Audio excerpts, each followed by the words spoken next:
নববর্ষের সকালটা শুরুই হয়েছিল কড়াইশুঁটির কচুরি এবং ঘুগনি দিয়ে। তারপরে ও আর আমি সন্ধ্যার দিকে বেরিয়েছিলাম কোন্নগর ক্যাফেতে। সেখানে গিয়ে ট্রাই করি ওখানকার চিকেন পকোড়া, যেটা খুবই ক্রিস্পি ছিল এবং স্বাদে ভীষণ ভালো ছিল।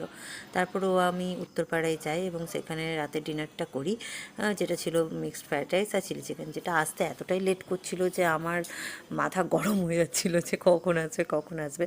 তা আলটিমেটলি যখন চিলি চিকেনটা দিয়ে গেল, ও আমাকে ট্রাই করালো এবং কি বললো সেটা আপনারাই শুনে নিন।